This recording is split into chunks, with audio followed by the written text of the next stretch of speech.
Hello दोस्तों, स्वागत है आपका आपके अपने यूट्यूब चैनल रैंकर्स डेस्टिनी में। दोस्तों, जिस चीज के लिए आप तैयारी करते हैं उसी चीज का सबसे अहम बिंदु होता है पी वाई क्यू। आपको भी पता है कि बिना पी वाई क्यू के आपकी तैयारी अधूरी है। इसलिए मैं आपके लिए लेके आया हूँ। ये हमारा इंटीरिया का चैप्टर नंबर 11 है, क्योंकि एग्जाम नजदीक है। इसके दो चैप्टर, एक राज्य व्यवस्था वाला और एक कला एवं संस्कृति का छूटा हुआ है, वो मैं कराऊंगा। लेकिन उससे पहले मैंने सोचा कि बीपीएससी के जो 71 बीपीएससी के जितने भी बिहार से पीवाईक्यू आए हैं, 71 से लेकर 47वीं बीपीएससी से जितने भी आज तक पीवाईक्यू आए हैं, चाहे वो एईडीओ में हो या सीडीपीओ में हो, किसी भी में हो, सारे पीवाईक्यू करा दूं। ये एक ही वीडियो है, महा मैराथन है। और इस पीवाईक्यू में दोस्तों एमसीक्यू नहीं है। एमसीक्यू ना होकर ये वन लाइनर है। ये वन लाइनर है। वन लाइनर में फायदा ये है कि आपको ना सिर्फ क्वेश्चन और आंसर पता चलेगा। उसमें अदर चीजों में बहुत टाइम लग जाता है। ये क्राइटेरिया के पीछे वन लाइनर दिए हुए हैं जो बहुत ज्यादा महत्वपूर्ण है। बहुत ज्यादा महत्वपूर्ण हो जाते हैं। ठीक है, देखेंगे हम। चलिए, सबसे पहले देखते हैं कि जो 71वीं बीपीएससी रिसेंट में, हम सबसे न्यू डाटा से पुराने डाटा की तरफ चलेंगे, ताकि ये प्रवृत्ति पता चल जाए कि आपको प्रश्न की किस तरीके से आती है। 71वीं बीपीएससी में जो क्वेश्चन पूछे गए थे प्रारंभिक परीक्षा में, बिहार से क्वेश्चन आया था, नदियों से दो क्वेश्चन आए थे। एक आया था कि कोसी मेची लिंक परियोजना, कोसी मेची लिंक परियोजना से बिहार के कौन कौन से जिला साझा करते हैं, कौन कौन से जिलों को फायदा होगा। तो ये पूर्णिया वाले प्रमंडल से कोसी नदी वहीं आती है और वहां उसी को फायदा होता है मेची से जोड़ने से। उसमें अररिया था, पूर्णिया था, किशनगंज था और कटिहार था। अररिया, पूर्णिया, किशनगंज, कटिहार, जो पूर्णिया प्रमंडल के जिले थे, उसी को भी फायदा होता। ठीक है, पूर्णिया प्रमंडल में चार ही जिले आते हैं, जैसे किशनगंज, अररिया, पूर्णिया और कटिहार। इसी में से कोसी प्रमंडल तीन आते हैं। तो कोसी जो नदी आती है उससे जोड़ा जा रहा था मेची को। तो जिन राज्यों को, जो जिन डिस्ट्रिक्ट को फायदा होना था, उसी डिस्ट्रिक्ट से ये क्वेश्चन पूछा गया था। हालांकि ये करंट में रहा था बहुत ज्यादा, इसके चक्कर में पूछा गया था। उसके बाद एक क्वेश्चन पूछा है कि नागी पक्षी अभ्यारण्य स्थल को महत्वपूर्ण पक्षी और जैव विविधता यानी आईबी के रूप में किस संगठन ने मान्यता दी है। तो जो नागी पक्षी अभ्यारण्य था, उसके बारे में क्वेश्चन पूछा गया। उस क्वेश्चन पूछा गया था कि जो नागी पक्षी स्थल है, महत्वपूर्ण पक्षी अभ्यारण्य और जैव विविधता के रूप में किसने संगठन ने मान्यता दी। तो ये बर्ड लाइफ इंटरनेशनल ने दी थी। किसने? वर्ल्ड लाइफ इंटरनेशनल ने। बर्ड लाइफ इंटरनेशनल, क्योंकि ये पक्षियों के लिए बहुत ज्यादा फेमस है। दूसरा था कि बिहार के मिशन दक्ष का प्राथमिक उद्देश्य क्या था। एक मिशन दक्ष है, बिहार में मिशन दक्ष चल रहा था, उसका प्राथमिक उद्देश्य क्या था दोस्तों। तो उसमें एक क्वेश्चन पूछ लिया। और उसका उद्देश्य जो था, वो ग्रेड स्तरीय दक्षताओं तक पहुंच के लिए पिछड़े पिछड़ने वाले जो छात्र हैं उनके व्यक्तिगत सलाह प्रदान करना था, ताकि वो पढ़ाई में अच्छा हो सके। जो ग्रेड स्तरीय दक्षताओं तक पहुंचने में उन छात्रों को सलाह देना। फिर था, किसी कांग्रेसी नेता ने 1918 में बिहार की यात्रा की ताकि होम रूल लीग की गतिविधि को बल मिल सके। तो ये एनी बेसेंट ने की थी। 1918 में एनी बेसेंट ने बिहार की क्या की थी? यात्रा। तो किस कांग्रेसी नेता ने 1918 में बिहार की यात्रा की ताकि होम रूल लीग की गतिविधियों को बल मिल सके। तो ये एनी बेसेंट ने किया था। उसके बाद क्या है आगे, कि चंपारण कृषि कमेटी की नियुक्ति में किसके बीच समझौता हुआ था। चंपारण जो कृषि कमेटी हुई थी, उसमें किसके बीच समझौता हुआ था। चंपारण जो कृषि कमेटी थी, उसमें भारतीय सरकार और गांधी जी के बीच में समझौता हुआ था। आपको याद होगा कि एग्री ग्रेटन समिति बनाई गई थी।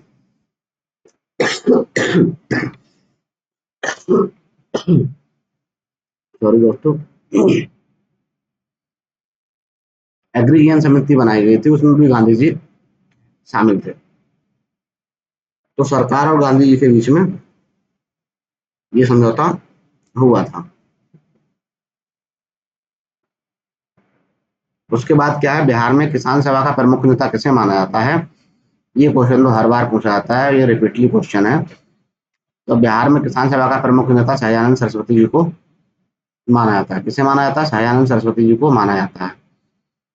उसके बाद आता है कि विक्रम पुलिस थाने के अंतर्गत राष्ट्रीय ध्वज फहराते समय किसको मार दिया गया था? तो विक्रम जो पुलिस थाने के अंतर्गत राष्ट्रीय ध्वज फहराते समय किसको मार दिया गया था? तो ये गोरखाड़ी के रंगनाथ शर्मा को मार दिया गया था। किसे मार दिया गया था? गोरखाड़ी के रंगनाथ शर्मा को मार दिया गया था। ठीक है, गोरखाड़ी को विक्रम पुलिस थाने पे ने राष्ट्रीय ध्वज फहराया था, उसी समय गोरखाड़ी के रंगनाथ शर्मा थे, उन्हें मार दिया गया था। फिर एक क्वेश्चन आया, कौन सी बौद्ध संगति बिहार में आयोजित की गई थी? ये आपको मैंने बहुत अच्छे तरीके से याद कराया था कि चतुर्थ बौद्ध संगति होती है बिहार में आयोजित नहीं की गई थी। पूछा था नहीं की गई थी। 3 बौद्ध संगतियां जो थी वो बिहार में आयोजित की गई थी। चतुर्थ बौद्ध संगति जो थी वो कुंडलग्राम कश्मीर में आयोजित की गई थी, इसलिए फोर्थ बौद्ध संगति बिहार में आयोजित नहीं की गई। ठीक है, यूनिटेरिया तत्व संग्रह पूरा हमने कंप्लीट कर लिया है। अगर आपने नहीं देखा है तो प्ले लिस्ट में जाकर देख लीजिए। ये सारे क्वेश्चन पढ़ाए गए हैं जो यहाँ देख रहे हैं। फिर आता है निम्नलिखित में से कौन सा नालंदा विश्वविद्यालय का आचार्य नहीं रहा था? तो नालंदा विश्वविद्यालय के बहुत सारे आचार्य रहे थे, जिसमें से कौटिल्य जो थे वो नालंदा विश्वविद्यालय के आचार्य नहीं रहे थे, ये भी हमने देखा था। ठीक है, उसके बाद बिहार के निम्नलिखित समाचार पत्रों में सबसे पहले किसका प्रकाशन प्रारंभ हुआ? तो बिहार के बहुत सारे समाचार पत्र थे, उसमें सबसे पहले पटना के हरकारा का प्रकाशन हुआ था। किसके? हरकारा का। पटना में हुआ था हरकारा का, पटना हरकारा का प्रकाशन हुआ था। उसके बाद एक क्वेश्चन पूछा गया कि निम्नलिखित में से कौन सा पार्क या अभ्यारण्य बिहार में बाघ परियोजना के अंतर्गत आता है? कौन सा पार्क और एक अभ्यारण्य जो बिहार में बाघ परियोजना के अंतर्गत आता है? तो वाल्मीकि राष्ट्रीय पार्क जो है, एक ही नेशनल पार्क है जिसमें tiger reserve, Valmiki tiger reserve भी है, वाल्मीकि नेशनल पार्क भी है। ठीक है, फिर एक क्वेश्चन था, निम्नलिखित में से कौन सा बिहार राज्य का पशु है? बिहार का राज्य पशु बैल है, इसे 2013 में बनाया गया था, इससे पहले रीछ था। ठीक है, बैल है, तो ये 2013 में बना था, 2013 में। तो आपको ये याद रखना है कौन राज्य पशु है, कौन क्या है।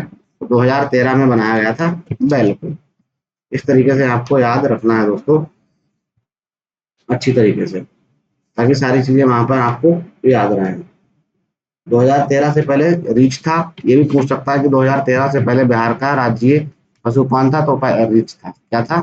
रीछ। या फिर क्वेश्चन पूछ लेगा कि राजकीय वृक्ष क्या है? तो राजकीय वृक्ष क्या है? पीपल। राजकीय वृक्ष पीपल है। तो इस तरीके से आपसे क्वेश्चन पूछा जा सकता है। राजकीय पक्षी गौरैया है, 2013 से पहले फाख्ता था। और राजकीय मछली मांगुर है, जो 2008 में घोषित की गई। राष्ट्रीय मछली मांगुर है, मांगुर, जो 2008 में घोषित की गई, ये याद रखना। और 2013 में पक्षी जो है वो गौरैया को घोषित किया, गौरैया, गौरैया घोषित किया गया। और उससे पहले जो था फाख्ता था, फाख्ता याद रखना। ये बेसिक क्वेश्चन आ जाते हैं बिहार से। बिहार में नालंदा विश्वविद्यालय का की पुनर्स्थापना किस वर्ष की गई थी? तो बिहार में नालंदा विश्वविद्यालय था, उसकी पुनर्स्थापना 2014 में की गई थी। कब? 2014 में की गई थी। कर्मनाशा नदी का उद्गम स्थल कहाँ है? तो कैमूर जिला है। कर्मनाशा नदी का उद्गम कैमूर जिला से होता है, क्वेश्चन आया था। और बिहार संपूर्ण भारत का डैश प्रतिशत पायराइट उत्पादन करता है? तो ये 95% उत्पादन करता है। ये प्रसन्न आयोग द्वारा निरस्त कर दिया गया था, पता नहीं क्यों। 95% उसमें ऑप्शन भी था कि बिहार संपूर्ण भारत का 95% पायराइट का उत्पादन करता है, ये प्रश्न था वहां। बिहार के किस जिले में सोना पाया जाता है? तो ये जमुई जिला। ये क्वेश्चन बार बार रिपीट होता है, ये भी आया था। फिर आया था, बिहार का अधिकांश भाग निम्नलिखित में से किस प्रकार की जलवायु के अंतर्गत आता है? तो उपोष्णकटिबंधीय मानसूनी जलवायु के अंतर्गत बिहार का अधिकांश क्षेत्र आता है। इस तरीके से क्वेश्चन पूछे गए थे। फिर बीपीएससी एडीयू 2026 में जो क्वेश्चन पूछे गए हैं, जो पेपर कैंसिल हो गया है उसमें हम देखते हैं, क्योंकि कैंसिल हो गया हो भले कोई, लेकिन उससे हमें आयोग को क्या मिलता है, आयोग के बारे में जानकारी मिलती है कि आयोग का माइंडसेट क्या है, किस तरीके से क्वेश्चन बनेंगे। उन क्वेश्चन बनने की प्रवृत्तियों को हमें मालूम होना चाहिए कि क्वेश्चन किस तरीके से बनता है। पहला पूछा गया था कि किसान नेता सयानंद सरस्वती का संबंध किससे नहीं था, तो किससे, कृषक समाचार से नहीं था।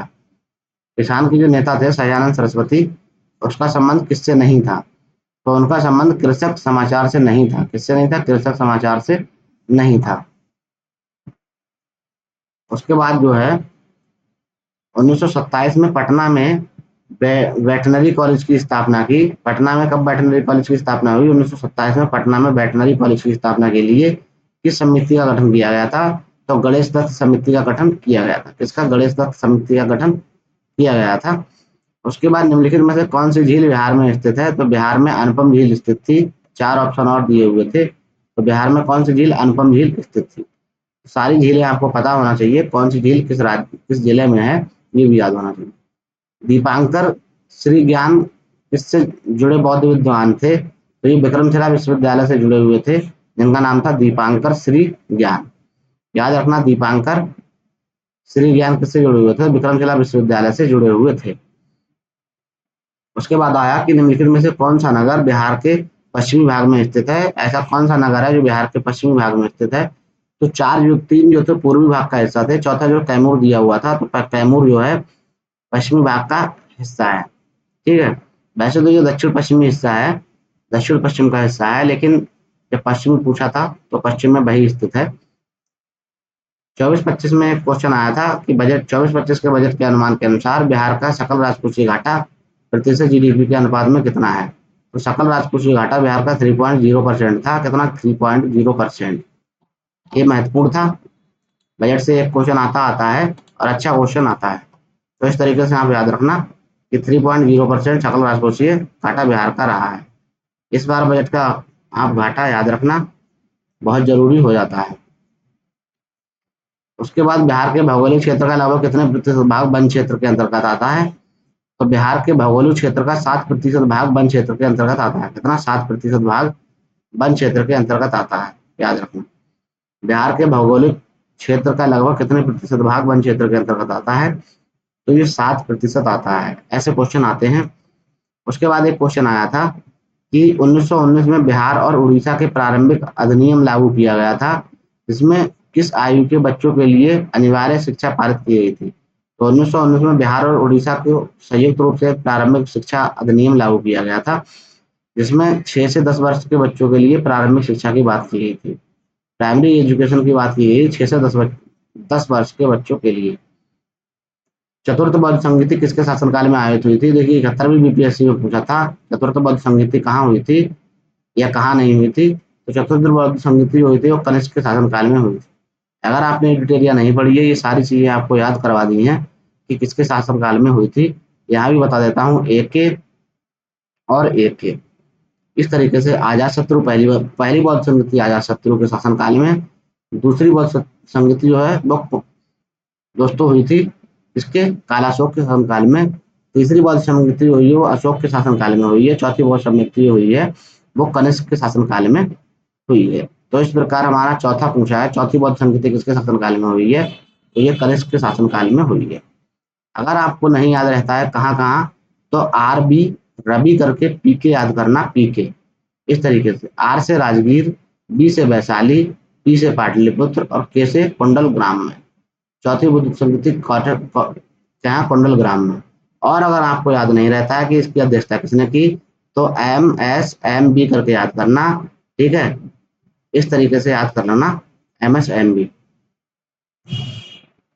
ठीक है, आप देखेंगे तो सारी चीजें आपको मिलेंगी तथ्य संग्रह में।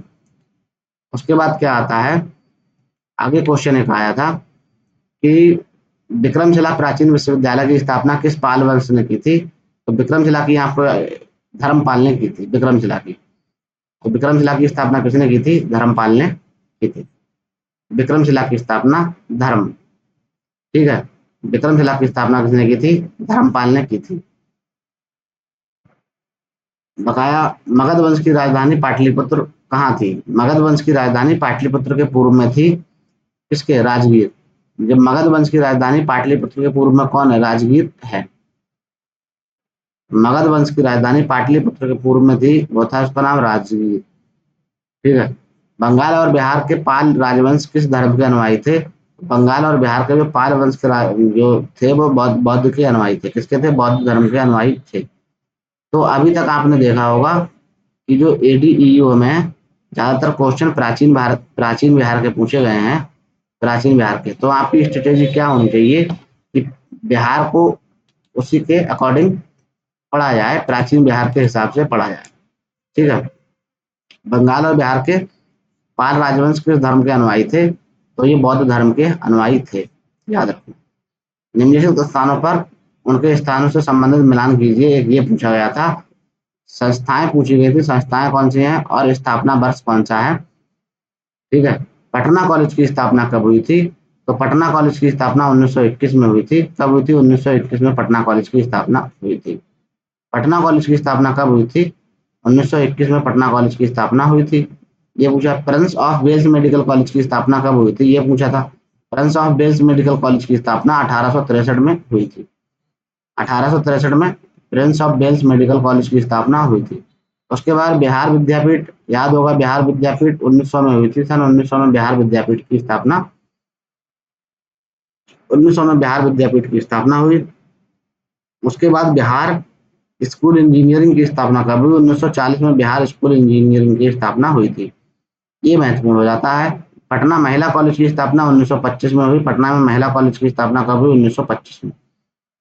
इस तरीके से वैसे भी सीक्वेंस में याद रखना, क्योंकि ये सारी चीजें पूछ ली जाती हैं कि पटना कॉलेज की स्थापना 1921 में, Prince of Wales medical college की स्थापना 1863 में, विद्यापीठ की स्थापना सन 1900 में, और बिहार स्कूल ऑफ इंजीनियरिंग की स्थापना 1940, पटना महिला कॉलेज की स्थापना 1925 में। तो इस तरीके से ये पूछा गया था। वो गलत हो गया है, यहाँ पर दिया हुआ है कि पहले का सेकंड, दूसरे का 5। एक सेकंड दोस्तों, ये सीक्वेंस में नहीं दिया है इन्होंने, साइड में दूसरा आंसर दे रखा है, तो उसे हम देख लेते हैं एक बार।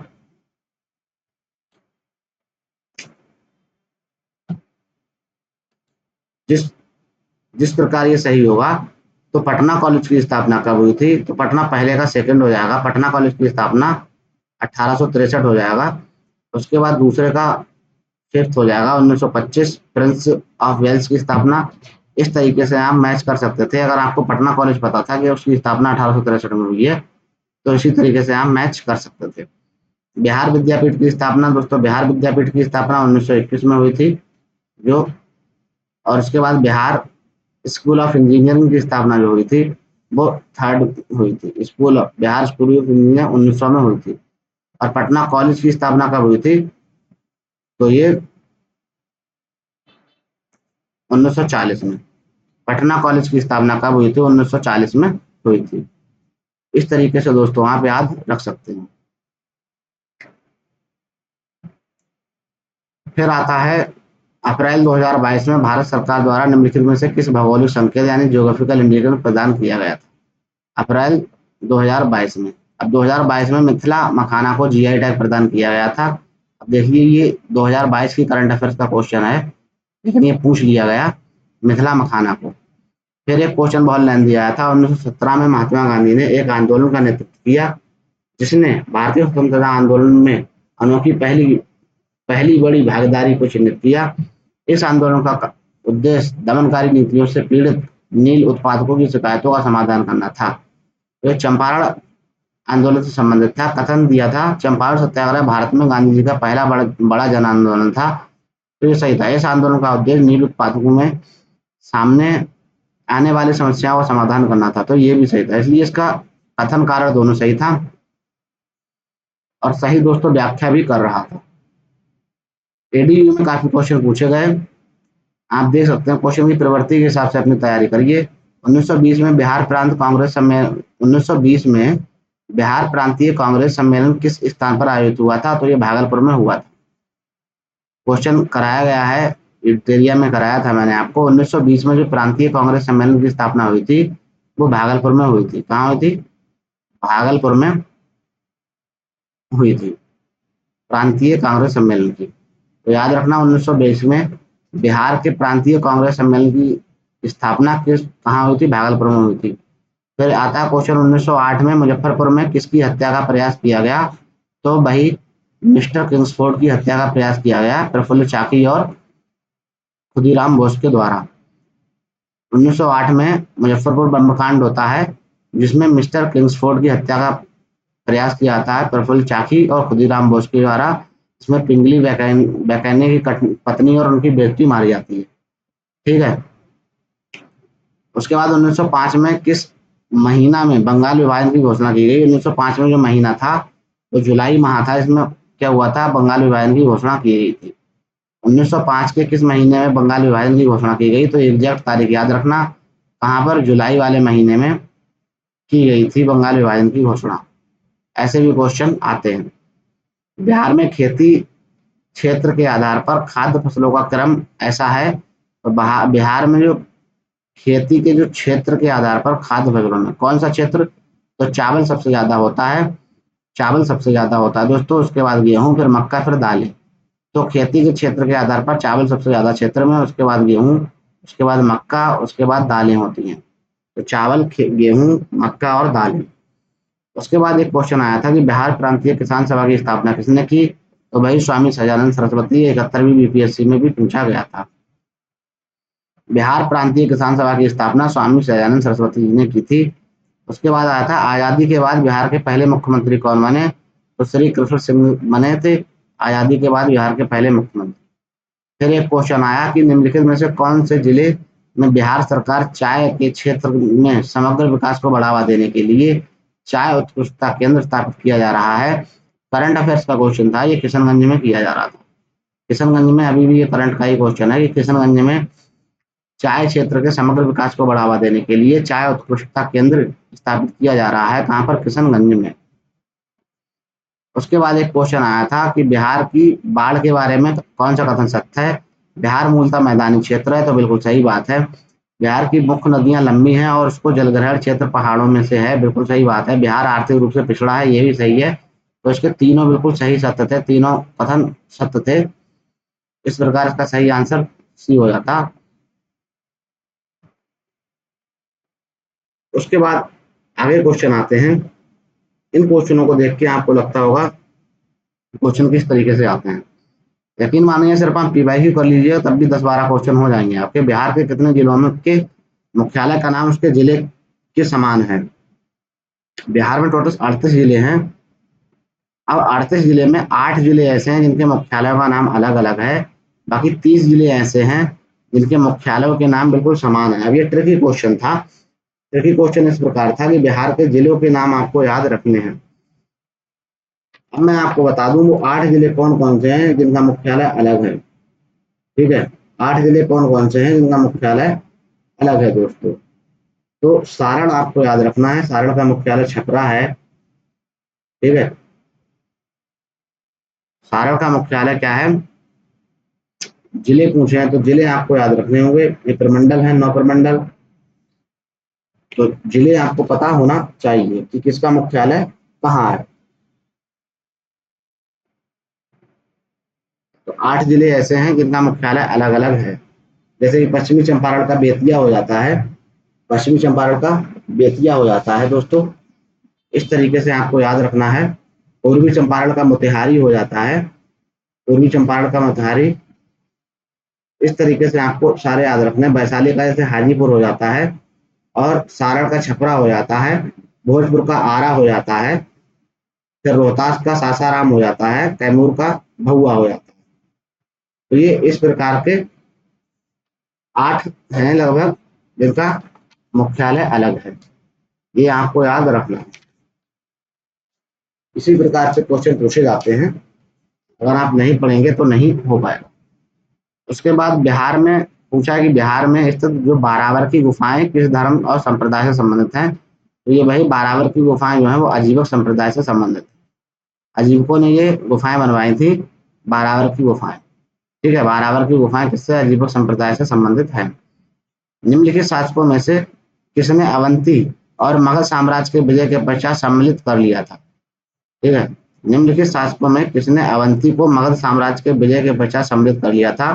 तो शिशुनाग ने ऐसा किया था। शिशुनाग ने अवंती को क्या कर लिया था, अवंती को मगध साम्राज्य में विजय के पश्चात सम्मिलित कर लिया था। किसने, शिशुनाग ने।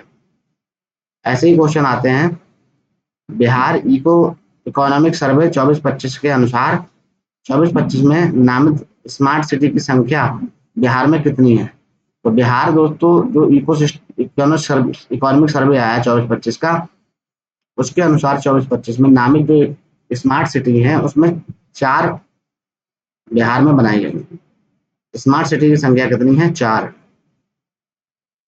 जनगणना 2011 के अनुसार बिहार में प्रति वर्ग किलोमीटर जनसंख्या घनत्व कितना है, 1106 या 1106 आप याद रख सकते हैं, इजी क्वेश्चन था।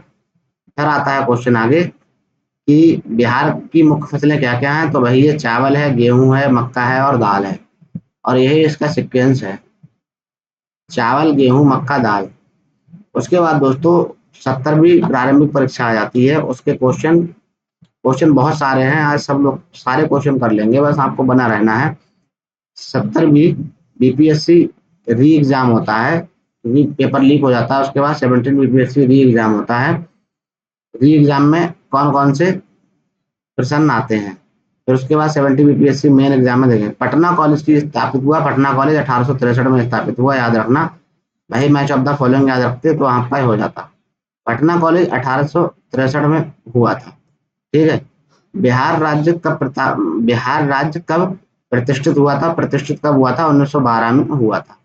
बिहार राज्य कब प्रतिष्ठित हुआ, 1912 में हुआ। 1911 में घोषणा हुई थी दिसंबर में। बिहार के किस जिले में विश्व प्रसिद्ध चित्रांकन मिलता है। कौन सा ऐसा जिला है, तो आपको याद होगा कि मधुबनी ऐसा जिला है जो बहुत ही ज्यादा चित्र अपनी शैली के लिए प्रसिद्ध है, मधुबनी। बिरसा मुंडा विद्रोह कहाँ हुआ था, तो बिरसा मुंडा विद्रोह रांची में हुआ था, रांची में, जो अब झारखंड का हिस्सा है। तो बिरसा मुंडा विद्रोह दोस्तों कहाँ हुआ था, तो ये रांची में हुआ था, ये वर्तमान में झारखंड का हिस्सा है। फिर आता है आगे कि निम्नलिखित में से किस अधिनियम ने बिहार को एक सदनीय विधानमंडल को द्विसदनीय में बदल दिया। कौन सा ऐसा अधिनियम आया था कि बिहार को एक सदन से 2 सदन में बदल दिया। कौन सा ऐसा था, तो भारत सरकार अधिनियम 1919 के तहत पहले बिहार एक सदन का था, लेकिन भारत सरकार अधिनियम 1919 के तहत बिहार 2 सदनीय हो गया। कैसा हो गया, बिहार 2 सदनीय हो गया दोस्तों। उसके बाद 2019 से 20 में बिहार को ग्रॉस स्टेट जीडीपी में कितना हिस्सा है, 60.2% था। तो ये किसका, 19-20 में बिहार के जीडीपी में 60.02% हिस्सा था। तो ये सर्विस सेक्टर में था, किसमें था, सेवा सेक्टर में था। याद रखना 2019-20 में बिहार के जीडीपी में 60.2% हिस्सा जो था वो सेवा सेक्टर का था, यानी सर्विस सेक्टर का था। उसके बाद बिहार के किस जिले में मक्का का उत्पादन सबसे अधिक होता है, तो बिहार का कौन सा जिला है, तो पूर्णिया में मक्का का उत्पादन सबसे अधिक होता है, और ये 24-25 का डाटा था। तो नया डाटा आपको याद रखना है कि कौन से जिले में सबसे ज्यादा किस चीज का उत्पादन होता है। फिर आता है कौन सी नदी बिहार का शोक के रूप में जानी जाती है। नदियों से क्वेश्चन बनते हैं, तो कोसी नदी को बिहार का शोक कहा जाता है। ये सब वो प्रश्न है जो एग्जाम में आए हुए हैं। अगर आप नए हैं दोस्तों तो कर लीजिए अच्छी तरीके से।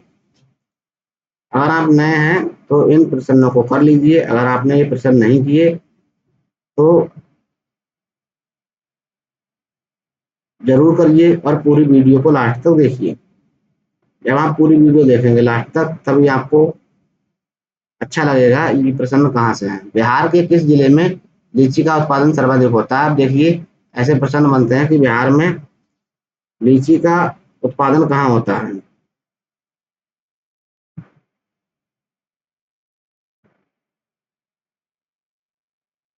तो कौन सा ऐसा जिला है, तो ये भी क्वेश्चन पीवाईक्यू का है कि मुजफ्फरपुर में सबसे अधिक लीची का उत्पादन होता है। मुजफ्फरपुर में सबसे अधिक लीची का उत्पादन होता है। बिहार के किस जिले में लीची का उत्पादन सर्वाधिक होता है, तो मुजफ्फरपुर में सबसे अधिक लीची का उत्पादन होता है। ठीक है।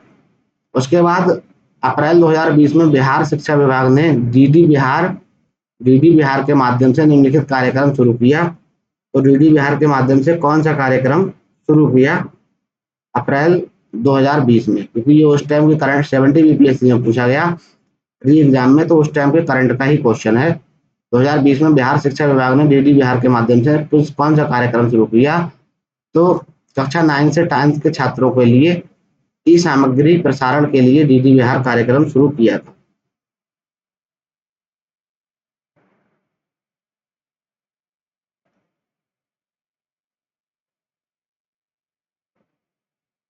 ठीक है। उसके बाद कोसी मैदान की समुद्र तल से औसत ऊंचाई कितनी है?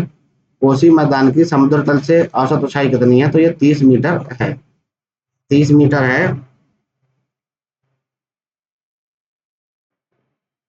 ठीक है। एक क्वेश्चन आया था कि कोसी मैदान की समुद्र तल से ऊंचाई कितनी है? तो 30 मीटर है। हर मैदान की आपको समुद्र तल से ऊंचाई याद रखनी है। इंपॉर्टेंट हो जाता है कि कोसी मैदान की समुद्र तल से ऊंचाई 30 मीटर है। ठीक है।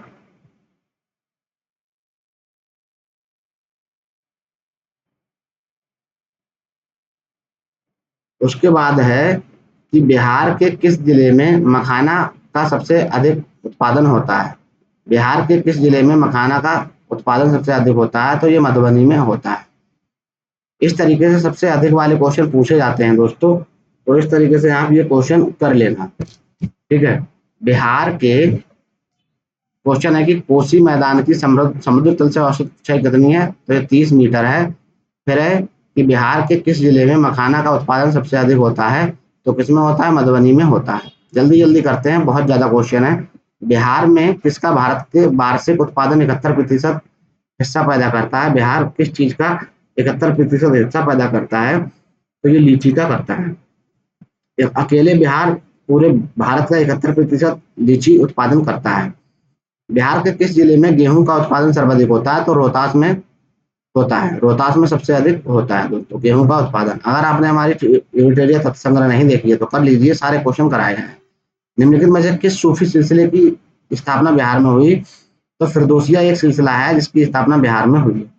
फिरदौसिया सूफी सिलसिला है जिसकी स्थापना बिहार में हुई है। 70 बीपीएससी जो प्रारंभिक परीक्षा पूछा गया था, जो पेपर लीक हो गया था, उसे देखते हैं कि मुंगेर पहाड़ी क्षेत्र निम्नलिखित में से भौतिक प्रदेश किसका एक भाग है?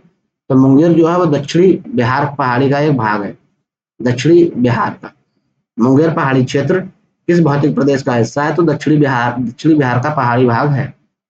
गंगा और गंडक नदियों के संगम पर आयोजित 1 महीने तक चलने वाला पशु मेला क्या नाम है? गंगा और गंडक नदियों के संगम पर आयोजित 1 महीने तक चलने वाला जो पशु मेला का क्या नाम है? तो ये सोनपुर है। और सोनपुर मेला किस नदी के संगम पर होता है? गंडक और इससे गंडक और गंगा के संगम पर होता है। बिहार राज्य जल विद्युत शक्ति निगम की स्थापना निम्नलिखित से किस वर्ष की गई थी? तो ये 1982 में हुई थी, याद रखना। अच्छा क्वेश्चन है, यूनिटेरिया में कराया गया है ये। हमने जो पढ़ाया है आपको उसमें सारी चीजें कराई गई हैं। बिहार राज्य जल विद्युत शक्ति निगम की स्थापना 1982 में हुई है। बिहार राज्य जल शक्ति निगम की स्थापना कब हुई है? 1982 में हुई है। उसके बाद हाल ही में उद्घाटन किया गया राष्ट्रीय डॉल्फिन अनुसंधान केंद्र बिहार में किस शहर में स्थापित है? तो पटना में है। कहाँ है? हाल ही में उद्घाटित किया गया राष्ट्रीय डॉल्फिन, ये करंट में क्वेश्चन रहा था, राष्ट्रीय डॉल्फिन अनुसंधान केंद्र पटना के बिहार में बनाया गया था। हाल ही में उद्घाटित हुआ था क्या? राष्ट्रीय डॉल्फिन अनुसंधान केंद्र। और डॉल्फिन पार्क जो बना था वो भागलपुर में बना था। अंग्रेजी नीतियों की आलोचना की कृति गरीब हिंदुस्तान, जिसे बिहार के 1930 में अंग्रेजों ने प्रतिबंधित कर दिया, उसके लेखक कौन थे? गरीब हिंदुस्तान के लेखक कौन थे दोस्तों? मोहम्मद वली हसन। गरीब हिंदुस्तान के लेखक कौन थे? मोहम्मद वली हसन थे। याद रखना ये 1930 में प्रकाशित हुई थी। अब की पूछ लिया गरीब हिंदुस्तान का प्रकाशन क्या है? तो 1930 प्रकाशन है इसका, सॉरी। उसके बाद है कि बिहार के सकल घरेलू उत्पादन यानी जीडीपी में कृषि का कितना योगदान है? तो कृषि का 19.9% जीडीपी में योगदान है। जीडीपी में कृषि का योगदान 19.9% है। बिहार में प्रकाशित प्रथम हिंदी दैनिक समाचार पत्र कौन था? तो सर्वहितैषी हिंदी प्रथम समाचार पत्र। इसका वर्ष याद रखना कि किस वर्ष हुआ था। अगर आपको पता है कमेंट में बताएं। बिहार में प्रकाशित प्रथम हिंदी दैनिक समाचार पत्र कौन सा था? सर्वहितैषी था। उसके बाद बिहार में विष्णु पद योजना के अंतर्गत पर्यटन को बढ़ावा देने के लिए 2024 में केंद्रीय बजट निम्नलिखित में से किस केंद्र को प्रस्तावित किया गया था? तो ये गया जी को किया गया था, याद रखना, गया जी को किया गया था। किसे किया गया था दोस्तों? गया जी को किया गया था, गया जी को। फिर से देख लीजिएगा कि बिहार में विष्णु पद योजना स्टार्ट हुई थी, उसके अंतर्गत पर्यटन को बढ़ावा देने के लिए 2024 के अंतर्गत बजट निम्नलिखित में से किस केंद्र प्रशासित किया गया था? किसे केंद्र को प्रस्तावित किया था? तो गया जी को लिया गया था। सिख धर्म स्थल यानी जिसे तख्त श्री हरमंदिर जी पटना साहिब के नाम से जाना जाता है, दूसरा सबसे पवित्र स्थल है, तो ये पटना में स्थित है। पटना में स्थित है। कहाँ पर है? पटना में स्थित है, जहां पर गुरु नानक जी का जन्म स्थान है, वहां पर। बिहुआ महोत्सव विशेष रूप से प्रत्येक वर्ष अगस्त महीने में मनाया जाता है। किस जिले में मनाया जाता है? तो ये बिहुआ महोत्सव जो है, बिहुला महोत्सव, ये भागलपुर में मनाया जाता है। भागलपुर में मनाया जाता है। बिहार विधानसभा में राज्य बजट 24-25 में किसने पेश किया? तो ये श्री सम्राट चौधरी वित्त मंत्री थे। वर्तमान में ये 42 नंबर के मुख्यमंत्री हैं, और वैसे देखा जाए तो 24 नंबर के व्यक्तिगत 24 नंबर पर हैं, वैसे 42 नंबर के मुख्यमंत्री हैं। वर्तमान में सम्राट चौधरी हैं बीजेपी के, पहले ऐसे हैं जो मुख्यमंत्री हैं। तो बिहार विधानसभा राज्य बजट 24-25 में पेश किया गया श्री सम्राट चौधरी के द्वारा। उसके बाद ब्रिटिश शासन के दौरान नया प्रांत बिहार कब अस्तित्व में आया था? अप्रैल 1912 में अस्तित्व में आया था। कब आया था? अप्रैल 1912 में अस्तित्व में आया था। ब्रिटिश शासन के दौरान नया प्रांत कब अस्तित्व में आया था? तो अप्रैल 1912 में अस्तित्व में आया। आगे एक क्वेश्चन आया कि 2015 की बिहार सरकार की अधिसूचना में किस समुदाय को अनुसूचित जाति यानी कि एससी के रूप में वर्गीकृत किया गया था? फिर जुलाई 2024 में सुप्रीम कोर्ट ने यह कहते हुए रद्द कर दिया कि राज्य संविधान के अनुच्छेद 341 के तहत प्रकाशित एससी सूची बदलाव नहीं कर सकता है। तो ये तांती तत्वा जाति थी, इसे एससी घोषित किया गया था बिहार विधानसभा ने। फिर सुप्रीम कोर्ट ने इसे रद्द कर दिया। उसके बाद आता है कि बिहार राज्य ने पहली बार ग्रीन बजट कब पेश किया? तो वित्त वर्ष 2021 में बिहार राज्य ने पहली बार ग्रीन बजट पेश किया। कब किया? 2021 में। 2021 में पहली बार पेश किया। 69वीं प्रारंभिक बीपीएससी प्रारंभिक परीक्षा 69वीं बीपीएससी प्रारंभिक परीक्षा में कौन कौन से क्वेश्चन आए थे?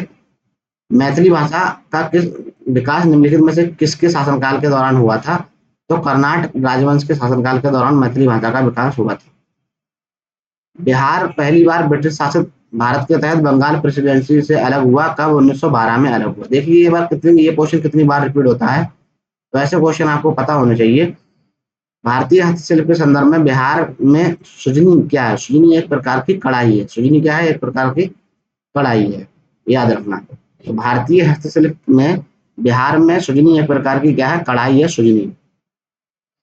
क्वेश्चन है कि बिहार में विक्रमशिला विश्वविद्यालय के संबंध में निम्नलिखित कथनों पर विचार करना था और बताना था कौन सा इसका स्टेटमेंट गलत है।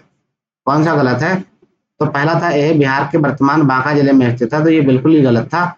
इसका स्थापना पाल वंश के राजा गोपाल ने की थी, ये भी गलत है।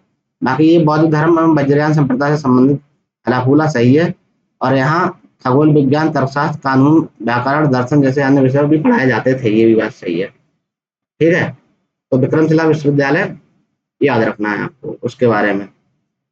विक्रमशिला विश्वविद्यालय किसने की थी? धर्मपाल ने इसकी स्थापना की थी। किसने विक्रमशिला की स्थापना किसने की थी? धर्मपाल ने की थी। इस तरीके से आपको याद रखना है, ठीक है। उसके बाद एक क्वेश्चन आया था कि निम्नलिखित में से कौन सा राष्ट्रीय उद्यान अभ्यारण्य बिहार में है? तो वाल्मीकि राष्ट्रीय उद्यान, जी हाँ है। दुधवा राष्ट्रीय उद्यान, ये असम में है। और गजनेर वन्यजीव अभ्यारण्य, ये भी नहीं है दोस्तों। भीम बांध वन्यजीव अभ्यारण्य ये है। तो 1 और 4 इसका सही आंसर था, 1 और 4। ठीक है, स्टेटमेंट में क्वेश्चन भी पूछे जाते हैं, तो उसे आप याद रखें। फिर पूछा गया था कि बिहार के निम्नलिखित में से किस जिले में सोना पाया जाता है? तो जमुई में सोना पाया जाता है। कहाँ पाया जाता है? जमुई में। ये क्वेश्चन देखो कितनी बार रिपीट होता है, रिपीट होता है क्वेश्चन, अच्छी तरीके से याद कर लीजिए। त्रिवेणी नहर का निर्माण निम्नलिखित में से किस नदी पर किया गया है? तो ये गंडक नदी पर किया गया है त्रिवेणी नहर का निर्माण। कहाँ किया गया है दोस्तों? गंडक नदी पर किया गया है। बिहार की भौगोलिक संरचना चट्टानी प्रणालियों के संबंध में बनी चट्टानी प्रणालियों का निर्माण उसके विवरण से मिलता है। तो इसे आपको मैच करना है, कहाँ कहाँ मिलता है। तो धारवाड़ क्रम की चट्टानें जो हैं वो सबसे पुरानी चट्टानें हैं, सबसे पुरानी आर्कियन रॉक सिस्टम है धारवाड़ क्रम की चट्टानें, तो पहले का तीसरा हो जाएगा। विंध्य चट्टान जो है धारवाड़ के बाद उससे पुरानी चट्टानें हैं, यानी कि ये बलुआ क्रम की चट्टानें पाई जाती हैं। बलुआ पत्थर, चूना, डोलेमाइट, क्वार्टजाइट, सेल और चट्टान प्रमुख है इसकी। फिर क्वाटरनरी जो होती है, हिमालय वाला रीजन है जो क्वाटरनरी चट्टानों से मिलकर बना है, हिमालयी प्रायद्वीप नदियों और मिट्टी से जमी तीव्र। ये क्वेश्चन अगर आपको नहीं आ रहा है तो गलती है आपकी, आप हमारी विकिपीडिया तथ्य संग्रह पढ़िए, अच्छी तरीके से विद मैप कराया गया है ये सारे क्वेश्चन। तृतीय चट्टान जो है वो पश्चिमी चंपारण जिले में पाई जाने वाली ये पहाड़ियां जो है तृतीय चट्टान का निर्माण है, टर्सरी क्रम की। अगर आपको ये नहीं पता है तो आपने विक्टोरिया तत्व संग्रह अच्छे से पढ़ी नहीं, चाहे किसी से भी पढ़ी हो, लेकिन पढ़ो उसे। कोसी मैदान की मध्य समुद्र तल से ऊंचाई कितनी है? देखिए फिर क्वेश्चन हो जाएगा, कोसी मैदान की कितनी ऊंचाई है? ये 30 मीटर है। कोसी मैदान की समुद्र तल से ऊंचाई कितनी है? 30 मीटर है दोस्तों, 30 मीटर। तो पी वाई क्यू को बनाइए, बार बार बनाइए। 37 से 38 के दौरान बिहार में बकास्त आंदोलन किसके द्वारा आयोजित किया गया? तो स्वामी सहजानंद ने बकास्त आंदोलन किया।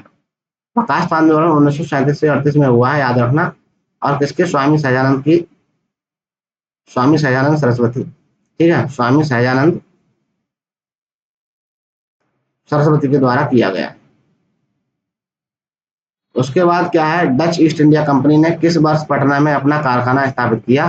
तो 1632 में स्थापित किया था डच ईस्ट इंडिया कंपनी ने, 1632 में, ठीक है। डच ईस्ट इंडिया ने किस वर्ष अपना कारखाना, और ये पटना के उत्तरी कॉलेज में स्थापित किया गया, पटना में उत्तरी कॉलेज में, पटना जो कॉलेज का उत्तरी भवन है उसमें। 1942 में भारत छोड़ो आंदोलन में बिहार के नेताओं का महत्वपूर्ण योगदान रहा। बिहार के कौन से प्रमुख नेता जो थे वो बिहार केसरी के नाम से जाने जाते हैं, और उन्हें भारत छोड़ो आंदोलन का सक्रिय भूमिका निभाई। और बिहार केसरी श्री कृष्ण सिंह के जाना जाता है, श्री कृष्ण सिंह जी को बिहार केसरी के नाम से जानते हैं, श्री कृष्ण सिंह जी को बिहार केसरी के नाम से जाना जाता है। बिहार का वह रसोइया जिसने 1917 में महात्मा गांधी की हत्या के विफल किया और उन्हें भोजन से मिले जहर को बचाई, तो ये बतख मियाँ थे, बतख मियाँ ऐसे रसोइया थे जो, क्या हुआ था उसमें खाने में जहर मिला दिया था, तो इन्होंने बता दिया था कि हाँ खाने में जहर मिला हुआ है, ठीक है।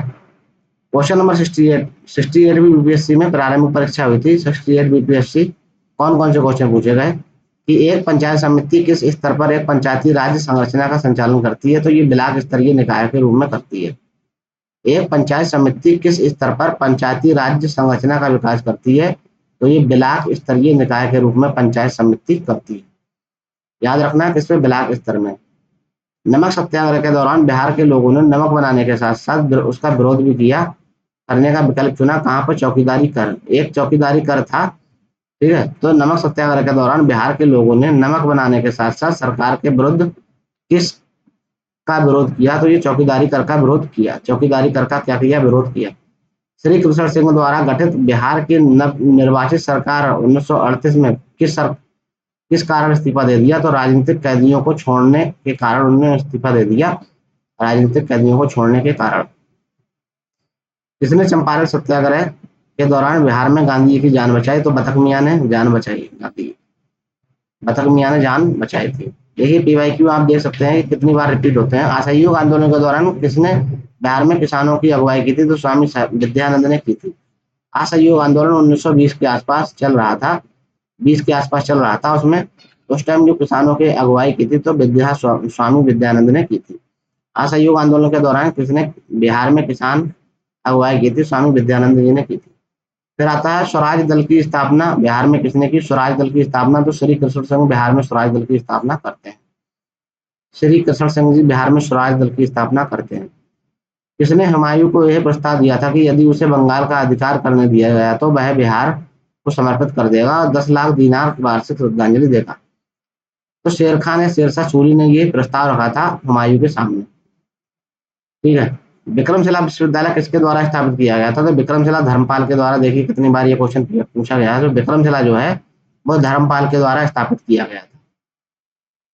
इनमें से बिहार के प्रथम राज्यपाल कौन है? तो सर जेम्स डेविड शिफ्टन जो है बिहार के प्रथम राज्यपाल हैं। शिफ्टन जी जो है, sir James David Sifton Bihar के प्रथम राज्यपाल थे। तीसरा था Mahatma Gandhi and Bihar some reminiscence के लेखक कौन है? Mahatma Gandhi and Bihar some reminiscence के लेखक डॉक्टर राजेंद्र प्रसाद 1949 में इन्होंने लिखी थी। महात्मा गांधी एंड बिहार के सम रेमिनिसेंस के लेखक जो है वो डॉक्टर राजेंद्र प्रसाद है। 1949 में ये किताब लिखी है। बिहार का सबसे पुराना गिरजाघर कौन सा है? तो ये पादरी का हवेली है सबसे पुराना। बिहार में सबसे पुराना गिरजाघर कौन सा है? तो पादरी की हवेली जो है बिहार में सबसे पुराना गिरजाघर है। प्राचीन काल में गंगा के दक्षिण क्षेत्र को क्या कहा जाता था? तो ये मगध कहा जाता था। मगध और अंग के नाम से गंगा के दक्षिणी क्षेत्र को जाना जाता था। प्राचीन काल में गंगा के दक्षिणी वाले क्षेत्र को मगध के नाम से बहुत ज्यादा विख्यात था। उसका एक हिस्सा अंग भी था।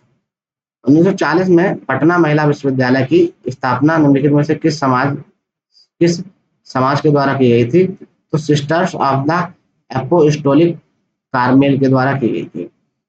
पटना विश्वविद्यालय की स्थापना 1940 में हुई थी। 1940 में पटना महिला विश्वविद्यालय की स्थापना हुई थी सिस्टर्स ऑफ द एपोस्टोलिक कार्मेल्स के द्वारा। पहला तैरता हुआ सौर ऊर्जा संयंत्र बिहार में किस स्थान पर बनाया गया है? तो कदीराबाद दरभंगा में बनाया गया। कहाँ बनाया गया? पहला तैरता हुआ सौर ऊर्जा संयंत्र बिहार में किस स्थान पर बनाया गया? तो ये कदीराबाद दरभंगा में बनाया गया। कहाँ बनाया? कदीराबाद दरभंगा में। वर्ष 1920 में आर्थिक सर्वेक्षण के अनुसार किस जिले की प्रति व्यक्ति आय सबसे कम है? तो शिवहर के इकोनॉमिक सर्वे के अनुसार आज भी प्रति व्यक्ति आय सबसे कम है। निम्नलिखित में से किसे अगस्त 2022 में भौगोलिक संकेत जीआई टैग मिला? तो ये मिथिला मखाना को मिला था। देखिए ये क्वेश्चन फिर भी रिपीटेड पूछा गया था एडीओ में, तो ये नहीं कह सकते हैं कि पेपर टफ आया था। साइंस का आप अपने हिसाब से देख लीजिए कि टफ आया था क्या। उसके बाद 28 नवंबर 2022 को मुख्यमंत्री नीतीश कुमार द्वारा गंगा जल आपूर्ति योजना का उद्घाटन कहाँ किया गया? तो बोध गया में कहा किया गया था। गंगा जल आपूर्ति योजना शुरू की गई थी बोध गया में।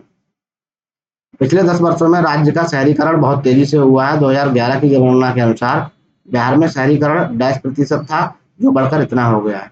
तो बिहार में शहरीकरण 11.3% था, अब बढ़कर 15.5% हो गया है। बिहार में शहरीकरण 15.5% हो गया।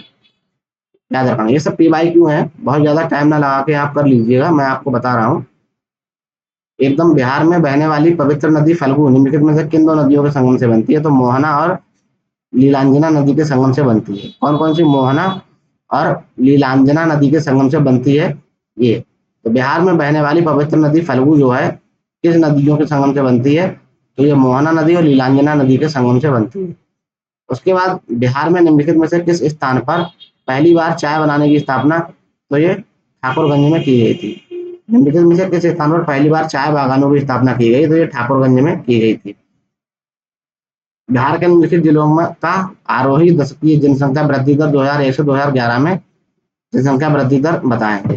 तो शिवहर में सबसे कम जनसंख्या वृद्धि दर, किशनगंज में, फिर मधेपुरा में। ठीक है, तो ये बताना है आपको जनसंख्या वृद्धि दर आरोही क्रम में। तो शिवहर में, फिर उसके बाद किशनगंज, उसके बाद मधेपुरा में। ठीक है। बिहार में कृषि आधारित उद्योग को किस खाद्य उद्योग को प्रभुत्व मिलता है? तो अनाज आधारित उद्योग में।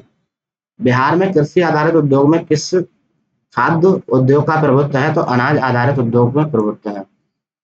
उसके बाद क्या है? कोपेन का वर्गीकरण योजना के अनुसार उत्तर प्रदेश और बिहार किस प्रकार की जलवायु प्रदेश हैं? तो CWG। किस प्रकार के? CWG याद रखना। अगर मैं आपको बताऊं कोपेन की जलवायु के अनुसार CWG है, और दक्षिण में क्या है? दक्षिण में AW है। ठीक है, 30 लोगों ने वर्गीकरण किया है इसका जलवायु का, जिसमें कोपेन ने CWG और उत्तरी बिहार का AW किया है। नहीं, टिवार्थ ने उत्तरी बिहार का CAW। टिवार्थ का याद रखना। टिवार्थ ने जो किया है उत्तरी बिहार का, इस तरीके से नॉर्दर्न बिहार का क्या किया है? तो उसने सी स्मॉल ए और डब्ल्यू किया है, वहीं साउदर्न बिहार का किया है ए डब्ल्यू। तो ए कोपेन ने और तिवार्थ ने दक्षिण बिहार का ए डब्ल्यू किया है, लेकिन नॉर्थ बिहार का सी ए डब्ल्यू करता है। उसके बाद थॉर्नवेट आते हैं, जो पश्चिमी संकीर्ण वाले क्षेत्र को, पश्चिम में बिहार का संकीर्ण क्षेत्र है, कैपिटल सी, कैपिटल बी और स्मॉल डब्ल्यू में वर्णन करते हैं। और पूरे बिहार को, संपूर्ण बिहार को जो वर्णन करते हैं वो कैपिटल सी और कैपिटल ए स्मॉल डब्ल्यू में संपूर्ण बिहार का वर्णन करते हैं। तो संकीर्ण वाले क्षेत्र को याद रखना, डब्ल्यू वाला है, सी भी डब्ल्यू और ए वाला संपूर्ण बिहार। बिहार के आर्थिक सर्वेक्षण, और 67 बीपीएससी री एग्जाम हुआ था, 67 बीपीएससी में री एग्जाम हुआ था, लीक हो गया था, तो उसके ये प्रश्न है यहाँ पर। बिहार के आर्थिक सर्वेक्षण 21-22 के अनुसार वर्तमान में राज्य में शहरीकरण का स्तर क्या है, तो 15.3% है, और 2011 में ये 11.3% था। ठीक है, वर्तमान 15.5% है लगभग। बिहार में खादी के ब्रांड एम्बेसडर कौन है, तो ये मैथिली ठाकुर खादी की ब्रांड एम्बेसडर थी। वर्तमान में ये जो है वो क्या है, विधायक है। ठीक है, बिहार में खादी ब्रांड एम्बेसडर कौन है, मैथिली ठाकुर थी। सीता माता की विश्व की सबसे लंबी मूर्ति 251 मीटर का निर्माण बिहार के किस जिले में, तो ये सीतामढ़ी में किया जा हो गया है। बिहार में ऑपरेशन प्रहार किससे संबंधित है, शराबबंदी के लिए ऑपरेशन प्रहार लागू किया गया था, शराबबंदी के लिए। हाल ही में बिहार में किस स्थान पर उत्तर भारत का पहला बर्ड रिंगिंग स्टेशन खोला गया, तो ये भागलपुर में खोला गया था बर्ड रिंगिंग स्टेशन।